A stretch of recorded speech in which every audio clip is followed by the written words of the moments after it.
Hi, my darlings. I'm Sophie Darling, and welcome back to the channel. If you're new here, hello, my name is Sophie. I have a doctorate in literature, which means I get way too emotionally invested in the shows that we're watching. So if that sounds like something you will enjoy, why don't you hit that subscribe button so you never miss a video? Today, we're reacting to episode 15 of season 2 of Demon Slayer. Last episode was wild. We saw Nezuko go on a full rampage. She was only brought back to sanity when Tanjiro sung the lullaby that their mother used to sing to them, showing that songs have connection to latent memories and that it was able to remind her of the humanity that she once had, which allowed her to grasp onto that moment and to bring herself back, because she was scary in that form. She was enjoying that just a little too much. Then we had the reveal that not only is it one demon, it's two demons, that Daki's brother resides within her. So even though she was beheaded, because the brother exists, their bodies must be like connected as one. So if one's beheaded and the other isn't, then that means they can continue to survive. So it's kind of like a symbiotic relationship. But either way, absolutely insane. I don't think there was any sort of foreshadowing, but I was getting a bit concerned when she was beheaded and she wasn't dying. You know, I was a bit like, something's going on here. We're getting flashes to Daki and her brother's backstory, but nothing concrete. There's like no clear information as to her actual story. So I am really looking forward to that, because out of all the demons we've had so far, I feel like Daki is the most fascinating to me, because she's been around so long that she literally has like urban lore about herself. That's how the madam in the brothel that Daki worked in recognized that she wasn't quite human, because they all had the same quirk, and she was like, you also have that quirk. So I really can't wait till they actually reveal and delve into it. But from the brief glimpses that we've got and the image of her brother, they clearly were very impoverished, struggled to survive, and maybe were impacted by a famine. But then there was also the destruction of her home in a fire that was triggered by Nezuko's blood demon art. So I don't know if maybe she was disfigured by the fire, and Muzan then reached out to her and gave her the opportunity to become a demon and restore her beauty, the beauty that she was always praised for. And that's why she's so obsessed with this idea of being beautiful and not consuming or being associated with ugly people. But without further ado, we're going to jump into episode 15. 禰豆子、眠ってくれてよかった。Oh, her little eyes.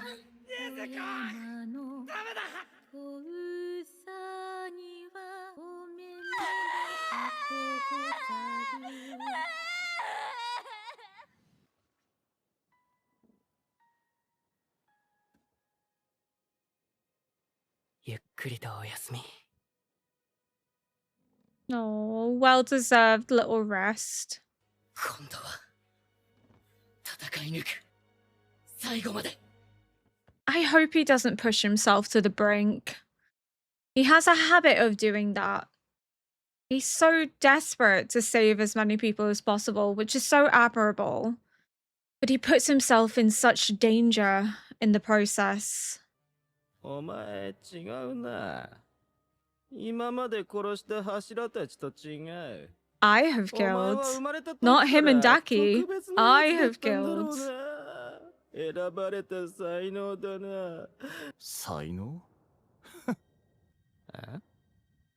俺に才能なんてもんがあるように見えるか。 Like, you don't know where I come from, what I've been through. てめえの人生幸せだな。世間知らずのままでも仕方ねえ。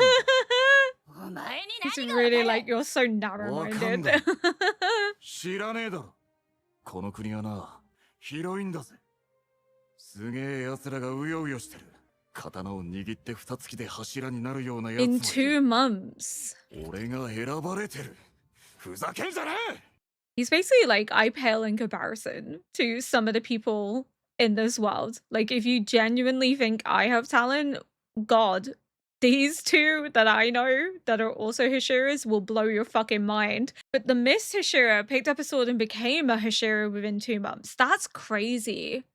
Hopefully we get like a backstory and an arc with them. I feel like we will. We're getting introduced to quite a lot of the Hashira. You know, we had Rengoku, now we've had Tengen. I swear to God, if Tengen dies at the end of this arc, I'm going to be furious. So we'll probably end up getting introduced to some of the others. And then we saw the stone Hashira had taken on the angry boy from the final selection as his apprentice, I guess, because it was kind of implied that he was training under him to be the future stone Hashira, in the same way that Kanao is the apprentice to Shinobu. I just love that he's literally calling them ignorant to their face. He's like, you have stayed in this place all your life. You don't know about the outside world. You have no idea of what it's like to be from different areas of how vast the country is. You don't know what it's like to be me, what I've experienced. You don't know what it's like to be others and what they've experienced. You don't know how diverse the human race is, but you also don't give a shit because you're demons. You don't care about anything but yourselves. That's the difference. Humanity is interested in one another, is interested in the different experiences, but also experiencing different facets of life for themselves, whereas demons are very self-orientated, very selfish. There's no sense of community. Though I would feel like this and Rue's would be sort of the only real time so far that we've seen demons long for community, long for something outside of their own wants and needs.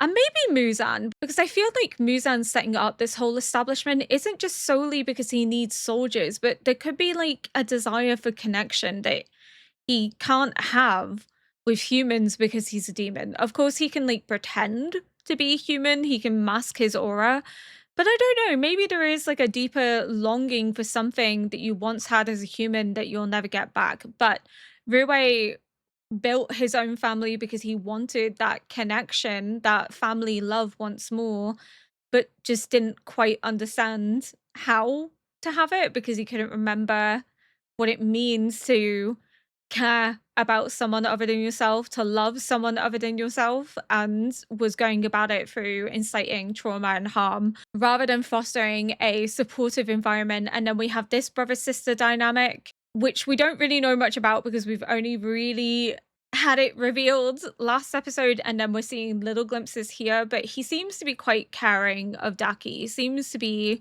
wanting to reassure her and comfort her the same way that Tanjiro comforts Nezuko.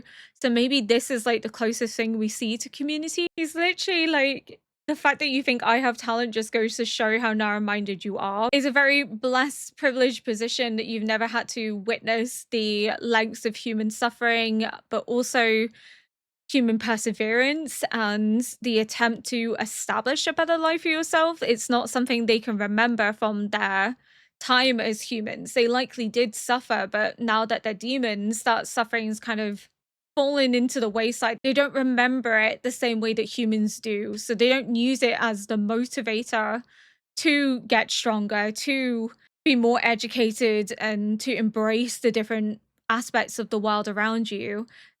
It's more, they see themselves as separate and removed from humanity, so they no longer care. So I just thought that was quite interesting.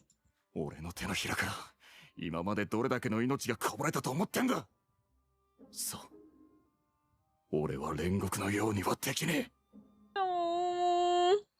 Because Rengoku saved everyone on the train, but he couldn't save everyone in the village. Oh, he's scratching furiously at his neck. 耐性つけてるから毒は効かねえ。忍びなんて江戸の頃には耐えてるでしょ。 That's what you think. 兄弟は9人いた。15になるまでで7人死んだ。一 Oh. 族が衰退していく焦りから、親父は取り憑かれたように厳しい訓練を俺たちに強いた。生き残ったのは、俺と2つ下の弟のみ。親父と同じ考え、同じ言動。部下は駒。妻は跡継ぎを産むためなら死んでもいい。本人の意志は尊重しない。俺は。He couldn't. あんな人間になりたくない。 What a feminist icon. He's like, my wives are not disposable. Love him. 自分を形成する幼少期に植え込まれた価値観を否定しながら It's a brave thing to 戦いの場に do. 身を置き続けるのは苦しいことだ。君たちはそれでも前を向き戦ってくれるん He's だね。 literally breaking the 人の cycle. 命を守るために。 I love Tengen. ありがとう。君は素晴らしい子だ。俺の方こそ感謝したい。 So this was before the master began to 親 lose 方 his さん、 eyesight. あなたには命はかけて当然、全てのことはできて当然。 Because you have believe in me, you have faith in me. ずっとそんな環境でしたから。 Those who have baggage like conflict or quandaries are spineless fools. That's always been the story of my life. He's embraced it. He's made peace with that part of his life of him breaking away from the family beliefs. You know, he didn't want to be like his father. He didn't want to be like his brother, where they see their wives as expendable so long as they have children. And he saw pretty much all of his siblings die bar one. The trauma and the pain that must have caused in him to lose his family and his father to not really give a shit. His father was only concerned with legacy, was only concerned with ensuring that his last two heirs could continue the family lines, hence the grueling regimen. It's not that his father wanted to protect his children because he would have prioritized their lives, but he didn't do that. He decided instead he was just going to subject them to even more pain. And Tengen was like, enough is enough. I don't want to continue this cycle.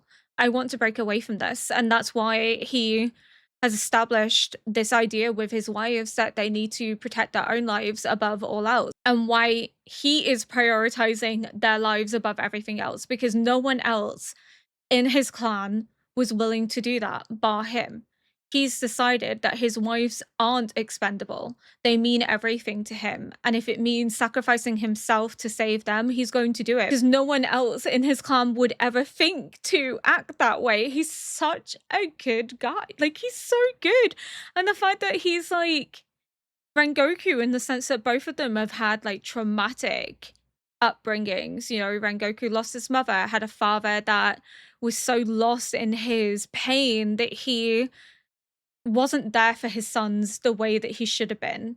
And Rengoku, instead of being bitter and resentful and using that as an excuse for being a shit person, made peace with what he couldn't change and began to move forward to help people, to help those that needed him, to follow in his mother's words that he needed to use his strength to protect others.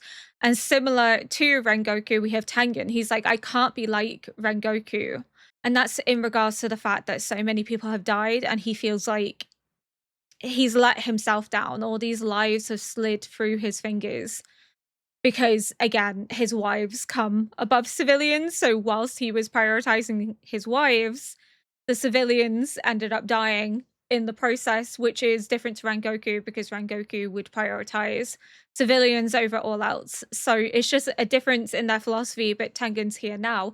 It's not to say that one is better than the other, but it's just showing that everyone has a different sense of priority. And it's not that Tengen's shirking his responsibilities, there's just other responsibilities that matter more.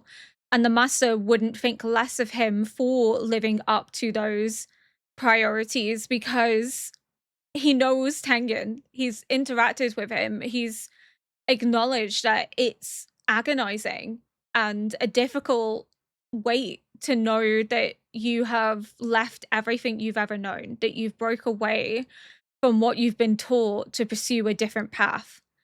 And you feel torn. You don't know if you're making the right decision or not. But he broke the cycle and it was an honorable thing to do. And he's made peace that this was the right choice for him. So he's not going to carry regrets or burdens or baggage forward with him, because only fools do that. So like Rengoku, he's made peace with the past. He's made peace with what he cannot change. And now he's going to push forward and motivate himself. Oh, love him. Love him. Oh, やっぱり毒効いてるじゃねえか、じわじわと。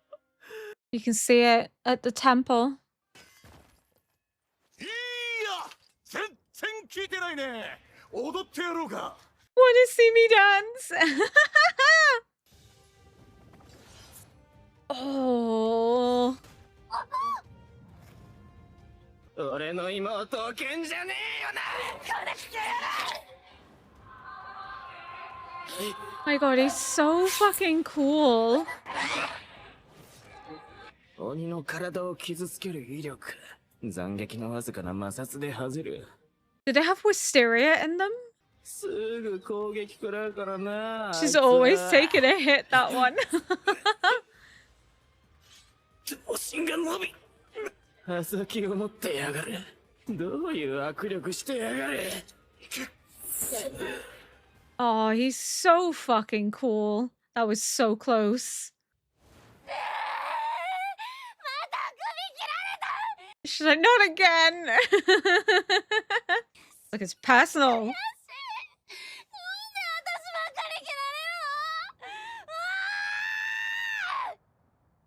お前、もしかして気づいてるね。何に That both of them need to be beheaded. こうしてる今も俺たちはじわじわ勝ってるんだよな。それはどうかな。この伊之助様とその手下がいるんだぜ。 His minion! And that's his little bows. なんだ Adorable. こいつら。 And Tanjiro's back.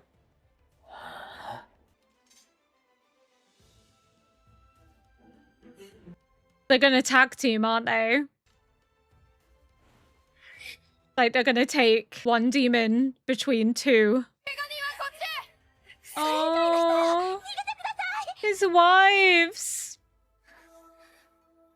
I hope Tengen doesn't die at the end of this arc. As I said, I'll be pissed if that's the case. 派手な登場じゃねえか。気に入ったぜ。 Because it's just kind of devalues Rengoku's death in a sense. If you just keep killing the Hashira every arc, and it becomes so predictable that it's hard to fall in love with them if you know they're gonna die. 全員死ぬのにそうやって瞳をキラキラさすなよな。 Those sparkling eyes. He's in love. He's like, Tengen, you want a fourth wife? Maybe a husband. どっちも上限の6なのか。分裂している。 Yeah, that's what I'm だと thinking. したら匂いが違う。匂いの重みが喉の奥が麻痺するようだ。手が震える。疲労からだろうか。 So how does this work? Them being split off from each other? 俺たちは勝つぜ。俺たち鬼殺隊は。 He's like, watch me. 余裕で勝つわ、ボケザコが。毒回ってるくらいの足かせあってトントンなんだよ。 Part of me feels like うるせえ。人間様をなめんじゃねえ。 he's not こい as つらは三人とも resistant 優秀な俺の as 都 he 合だ。 claims to be. 逃げねえ根性がある。 Oh. まあな。 He might have a 同時に tolerance, 首を but 切ることだ。 I 二 don't 人同時 know. にな。そうだろう。 Both of you at the same time. Oh, he's seeing Rengoku in him. ははちょろいぜお前ら。なるほどな。簡単だ。That simple. 簡単なことができねえで鬼狩りたちは死んでったからな。柱もな。俺が15で妹が7。 15 for て him. るからね。 Oh. どいつもこいつも死になさいよ。 Ah, so that too. Oh my goodness.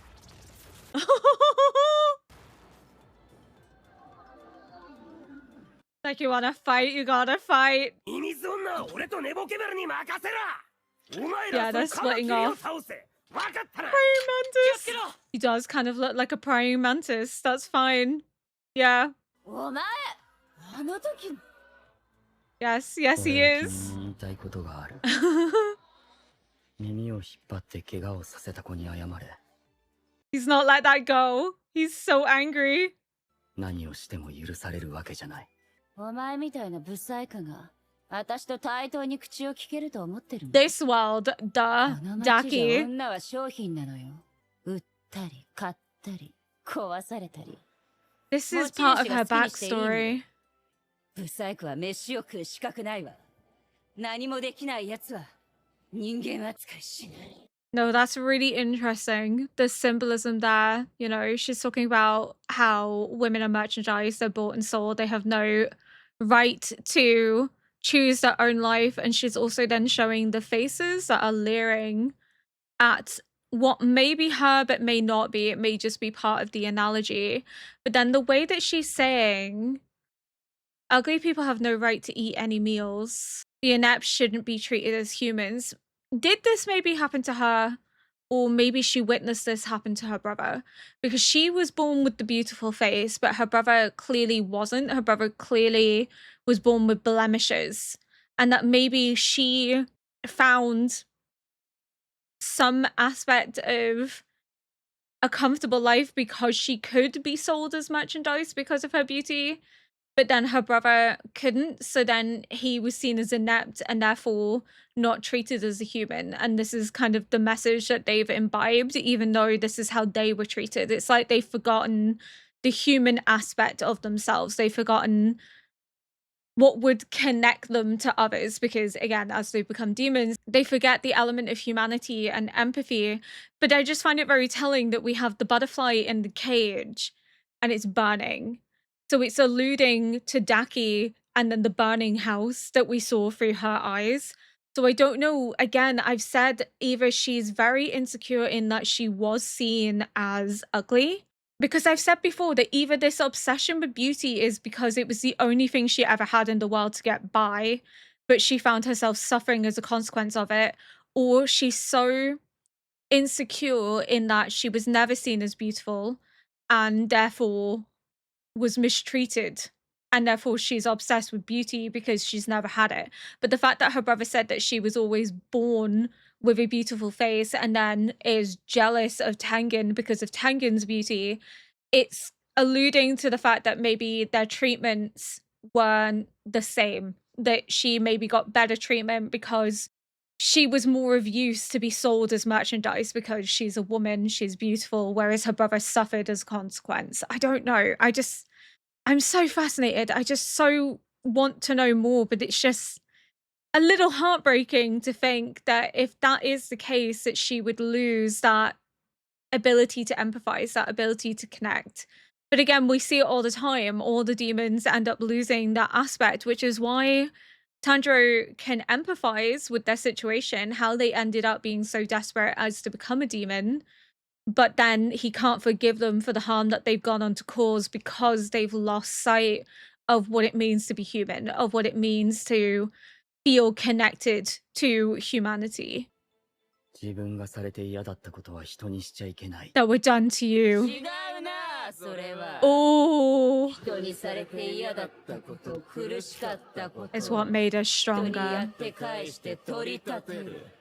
自分が不幸だった分は幸せなやつから取り立てねえと取り返せねえ。 So 俺 fascinating たちの生き方だからな。 because it's so different to つ Tengen. けてくるやつはみんな殺してきたんだよな。ほんの少しでも動いたらその瞬間に Oh, 刀を振れ。避けろ。 God, he's fast. のけぞれ。のけ。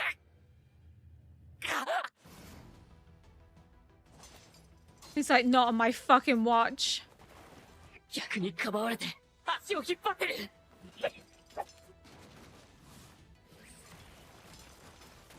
Ooh. 目が3つ。 見えるわ。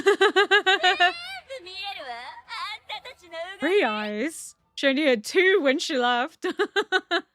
うるせえ。キンキン声で喋るんじゃねえ。すぐこってのは嘘だな。お前らの動きは統制が取れてね。 I'm stressed. One woman. ガサガサ言わせ。悔しかったらやってみやがれ。 Oh, the music is so good. Ooh.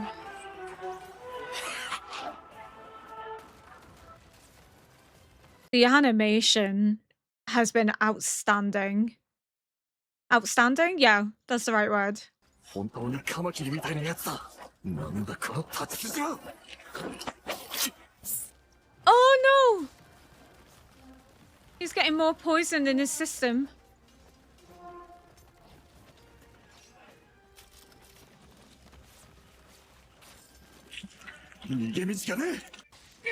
Oh!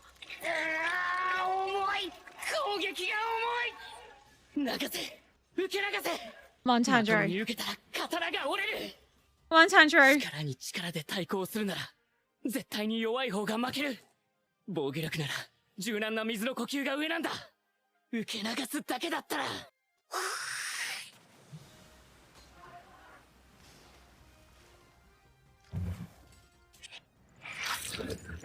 Oh!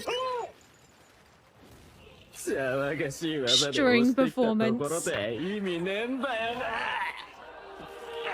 Holy fuck, this is amazing. 加えて血の刃が飛んでくるぞなんだこれ海そんなに全然近づけねえ Synchronized moves. 奥に血の刃はやべえかすっただけでも死ぬってのを肌でピンピン感じるぜ Just a scratch would be dead.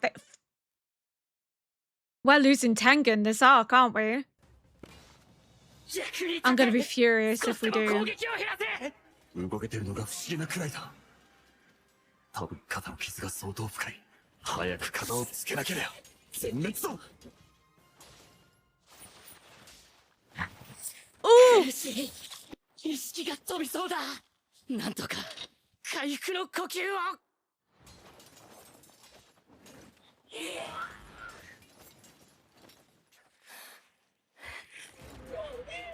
Holy fuck! なんだ来ないかちまちまとうっとう It's し like, い you ぜ don't fuck with my ひよこ husband. のお願いも3匹いるしなまあ当たったところでこんなものそんな無意味な攻撃今するか Oh, because there's more to it. 気絶バッコ長領おいおいおいなんだなんだこいつは突っ込んでくるぞ刺さってんじゃねえかもともとこいつは感覚がまともじゃね Otherworldly senses. Oh! えやはり何か塗られていたおそらく藤の花から抽出されたもの No way! 体がしびれ Wisteria poison like Shinobu. やるじゃねえかよ短時間で統制が取れ始めた面白いなお願い She's like, please. I'm like, please.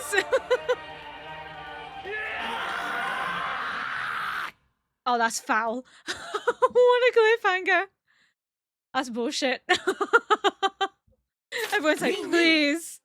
I'm like, please. お前ならどう戦う？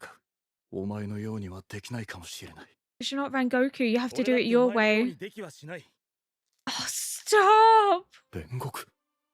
お前の剣技は美しい。妻はちょっと多すぎるがな。かまど少年を、黄色い少年を、井の頭少年を頼んだぞ。 They're in your hands. 派手に任せておけや。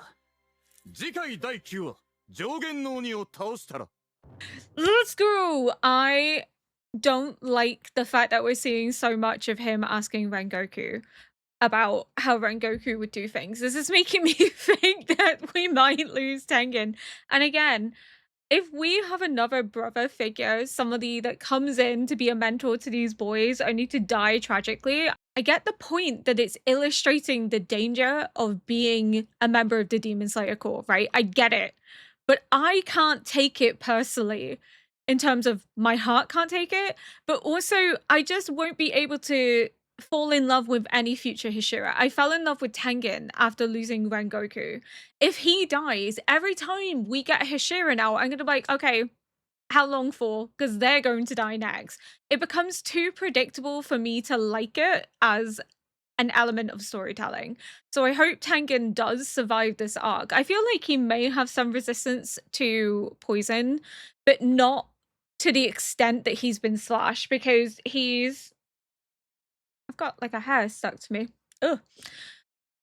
Numerous times across like his leg, his arm, and then he's given him a taste of his own medicine now that he's been poisoned by wisteria, which is linking back to Shinobu because we saw Shinobu's blade is coated in wisteria poison.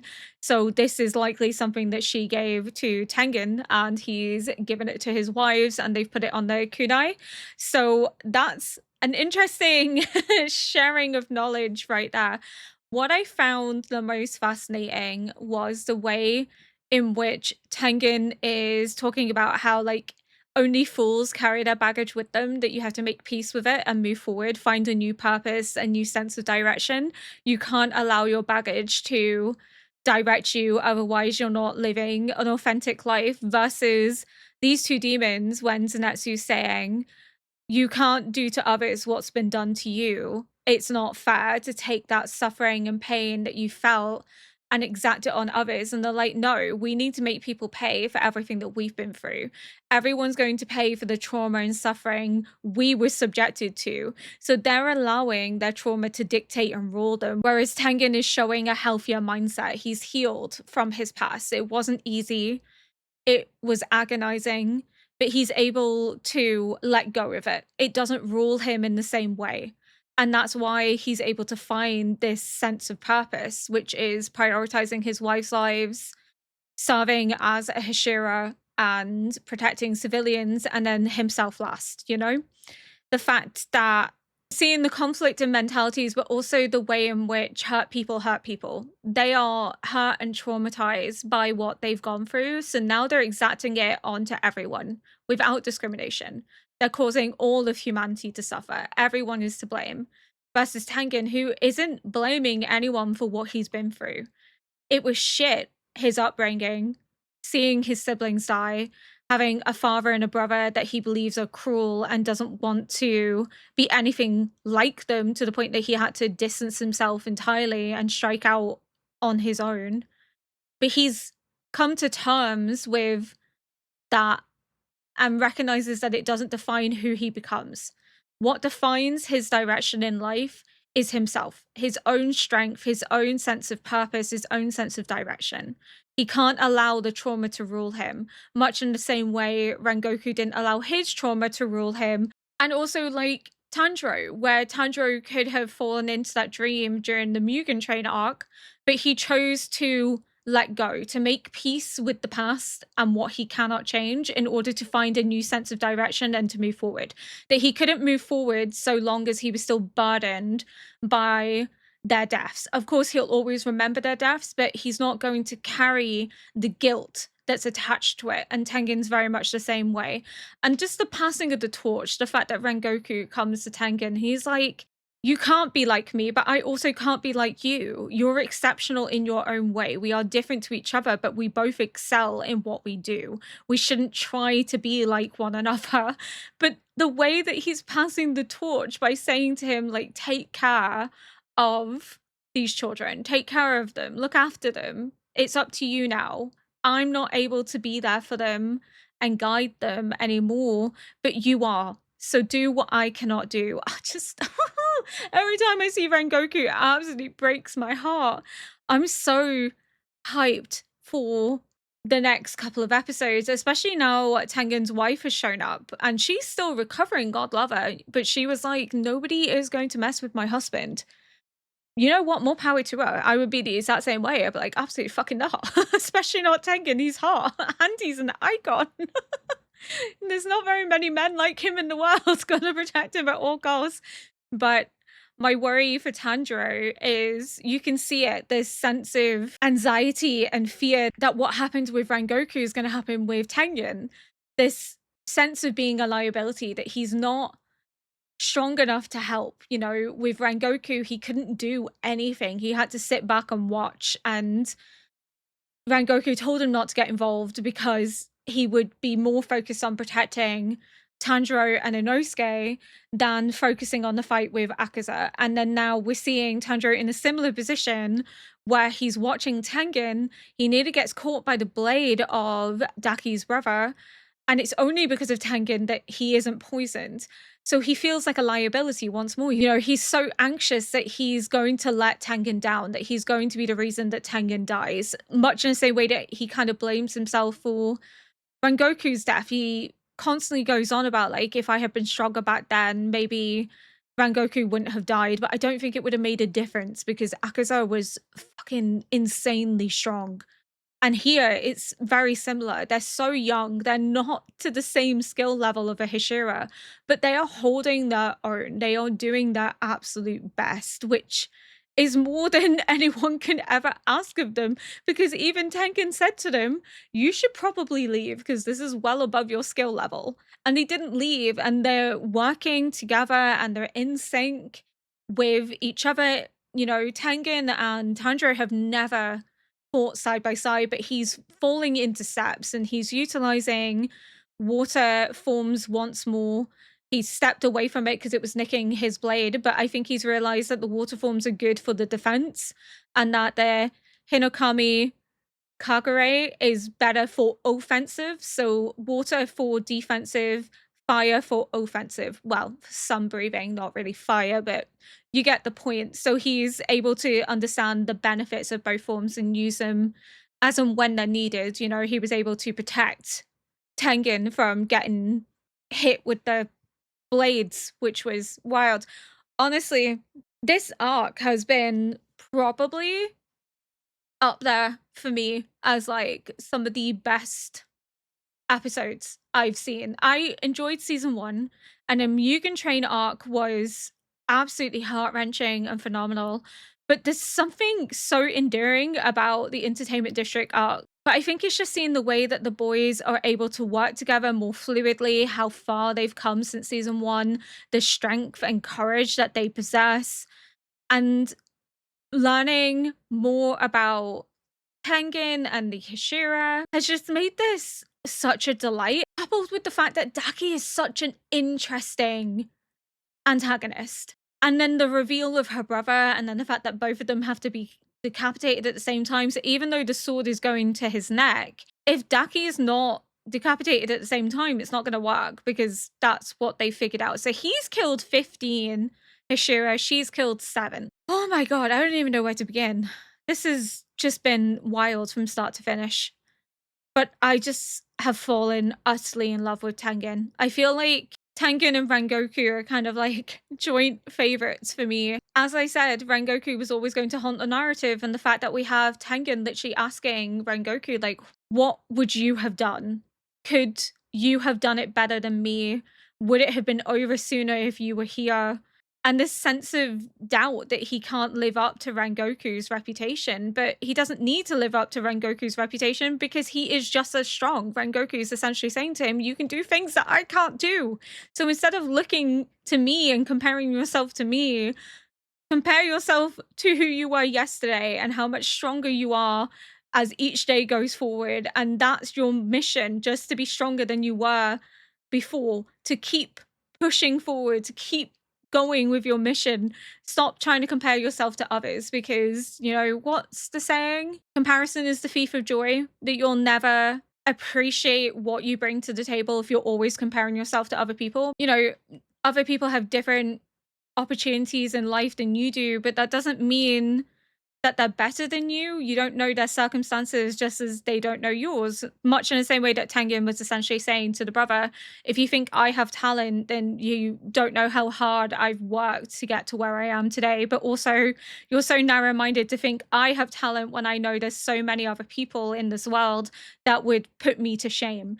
So he's a humble king, and we love that for him. But at the same time, it's the recognition that just because you bring something different to the table than someone else doesn't devalue you and what you're able to do. I think that's all I want to say for now. Thank you so much for watching this video. If you enjoyed this react, please consider liking, subscribing, and leaving a comment below to help boost this video into the algorithm. And until next episode, bye!